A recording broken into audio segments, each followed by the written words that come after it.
I'm 44, and I've been with Amy, 34, for almost 9 years. We're not married, and that's fine by me. We have a solid life together. No kids, but 2 cats and a mortgage we share. Things were comfortable. At least, I thought they were. Our families know each other and occasionally visit, and everything seemed easy enough. I thought we were good. That was until I started noticing things that didn't add up, and everything I believed about our relationship started to crumble. I first met Amy by chance, at a playground of all places. I was with my niece, and she was there with a friend who had kids. We got talking, and I found myself instantly intrigued. It wasn't just the age difference that got me, though that was part of it. Amy held a conversation that felt refreshing, something I hadn't experienced in a while. I never expected it to go anywhere, especially since she didn't give me her number. But I wasn't about to give up that easily.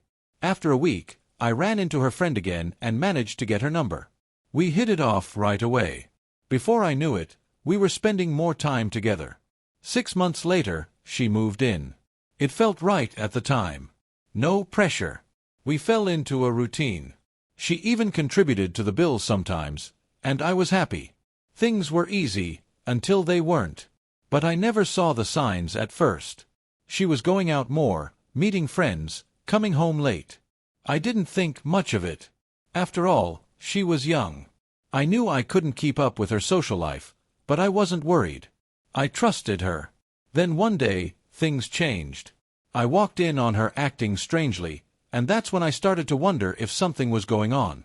Things really started to change after a few months. Amy was out more often, coming back later than usual. At first, I didn't think too much of it. She was young, enjoying life. But it wasn't long before the small signs started adding up. She became more secretive about her phone. She'd get up to answer texts or take calls in private. That was new. In the past, we'd always been pretty open with each other, so I couldn't help but wonder what was going on. I wasn't the clingy type, so I never pressured her. After all, we both had our space. I thought that was important, especially with the age difference between us. She was in her 30s, and I was in my 40s. I figured some things just come with that, like her wanting to hang out with friends more. But then I noticed something strange one evening when I came home early from a business trip. I had planned to be away for 2 weeks, but I finished my work early, so I thought I'd surprise her. When I walked into the house, she seemed caught off guard.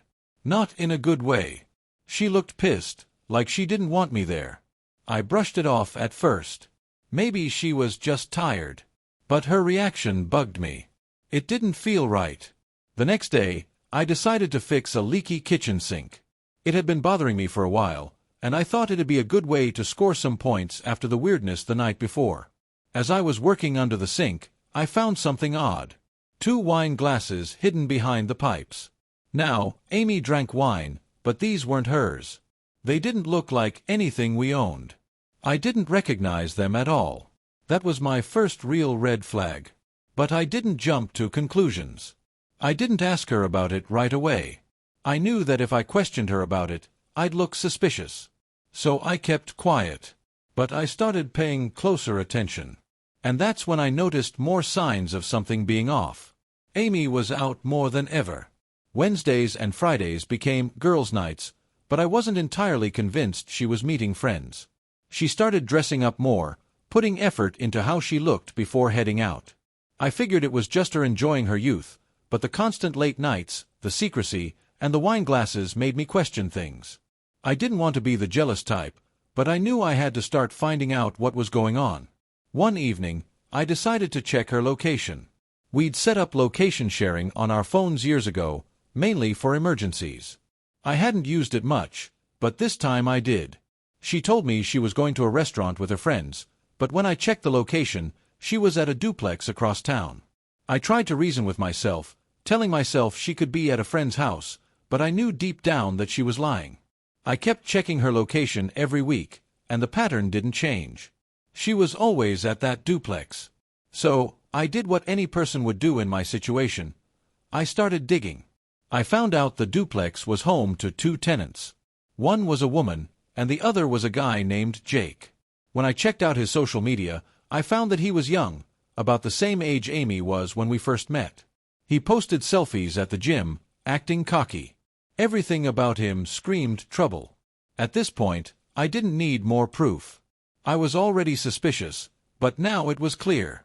I had to know the truth, so I decided to take matters into my own hands. I installed a GPS tracker in Amy's car. The next time she went out, I checked the tracker. She drove straight to Jake's place. That was it. I knew. Amy was cheating on me.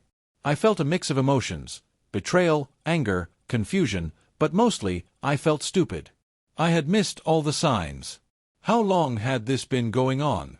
It didn't matter now. I needed to know how to confront her. Should I explode in anger, or should I remain calm? I wasn't sure. But I knew one thing: I couldn't confront her yet without more concrete evidence. I needed to prepare myself, and I had to be smart about it. What would I even say? How could I start this conversation when I wasn't 100% sure? But I knew I couldn't let this go on any longer. So I began gathering the pieces, keeping track of her movements and recording the data. I wasn't going to let her slip away from this. The next few days were a blur. I was consumed with the search for evidence, but I kept my distance from Amy. I didn't want to tip her off.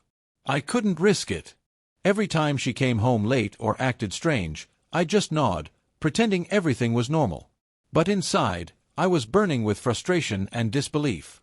The lies, the secrecy, it all piled up. I had to confront her, but I needed to be sure. I couldn't keep doing this.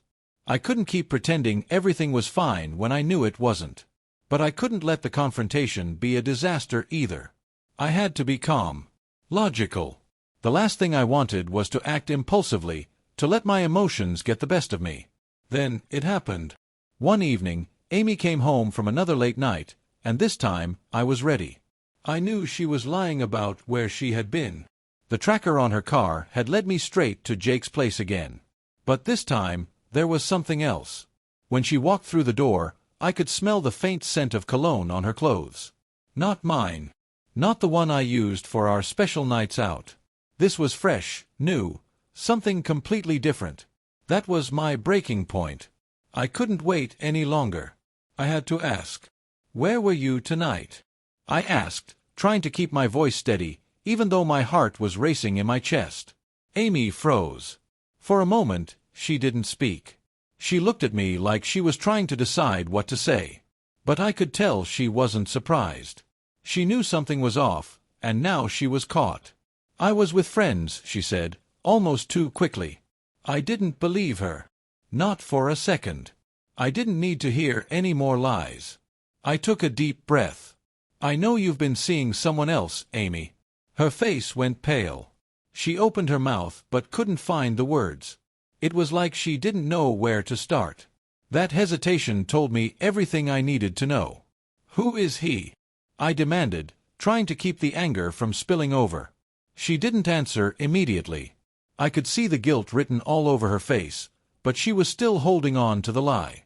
For a moment, I almost gave in. I almost let it slide and asked if we could fix things, but I knew I couldn't. I couldn't live in this uncertainty anymore. I had to know the truth. Finally, she spoke, her voice barely above a whisper. "His name is Jake. I didn't mean for it to happen, but I don't know what to do anymore." The words hit me like a punch to the gut. I felt the wind leave my body. I hadn't expected her to admit it so easily. "You didn't mean for it to happen?" I repeated, my voice rising in frustration. "You've been lying to me for months, Amy. How could you do this to me?" She looked at me, tears starting to form in her eyes. She seemed so vulnerable, so small. It made me question everything. Was she truly sorry? Or was this just another excuse? "I didn't want to hurt you," she said, her voice shaky. It just happened. I don't know why." At that moment, I realized I couldn't listen to her anymore. I had so many questions, so many things I wanted to say, but it didn't matter. The trust was gone. The relationship was broken beyond repair. "What do you want me to say?" I shot back. "That I'm okay with this? That we can fix it? Because I don't think I can." She took a step toward me, reaching for my hand, but I pulled away. There was no coming back from this. The person I thought I knew wasn't the same one standing in front of me. I had reached my breaking point. The truth was out, but the pain was just beginning. The realization hit hard. My marriage was over. There was no fixing it. She had made her choice, and so had I. I turned away, walking toward the door. I didn't look back. Amy called my name, but I didn't respond. It didn't matter anymore. As I stepped out of the house, I felt like I was walking away from everything I had known. My heart was heavy, but there was a strange sense of clarity in the chaos. I knew I had done the right thing by confronting her. But I also knew this was the end of something important. I had no idea what the future held, but at that moment, I felt free from the lies. The days that followed were some of the hardest of my life. The house felt empty without Amy's presence. The silence was deafening. I spent most of my time thinking, replaying everything in my head, how things had gone wrong, when I had missed the signs, and how I never saw it coming. But the truth was, I knew deep down that our marriage had been slipping away long before Jake entered the picture. The lies, the distance between us, it had all built up over time, and I had ignored it. I couldn't blame her entirely. I had a part in it too. I remember staring at the empty space in the kitchen where we used to have dinner together. The photos on the wall, once reminders of happy moments, now felt like cruel memories. I had given so much of myself to that relationship, to Amy, and now all of it seemed meaningless. I couldn't erase the feeling of betrayal, but at the same time, I knew that I couldn't keep holding on to a ghost. It wasn't just the affair that hurt, it was the realization that the person I thought I knew wasn't really who I thought they were. The lies weren't just about the other man, they were about everything. The trust, the commitment, the promises we made, it all felt like a lie. And I couldn't live with that. Amy called me a few times after I left, but I didn't pick up. I couldn't. I needed space. I needed time to think, to heal. Part of me wanted to go back, to forgive her, but I knew I'd never be able to trust her again. Trust was the foundation of everything, and it was shattered beyond repair. I talked to a lawyer.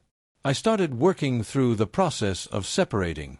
It felt surreal, like I was watching someone else's life unfold. But I couldn't deny it.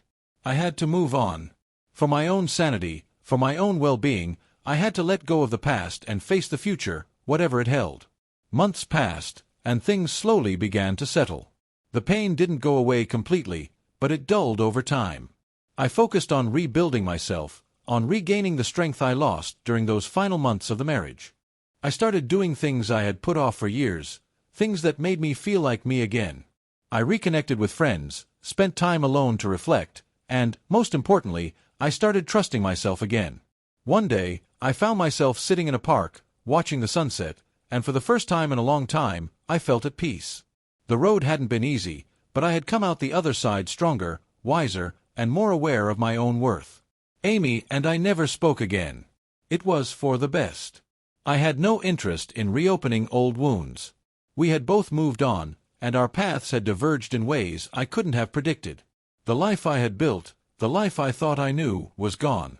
But in its place, I was building something new, something that was mine. I don't know what's next. Life doesn't always give you answers right away, but that's okay. I'm learning to live without the need for closure. Some things are just left unanswered. And in time, I realized that's part of healing.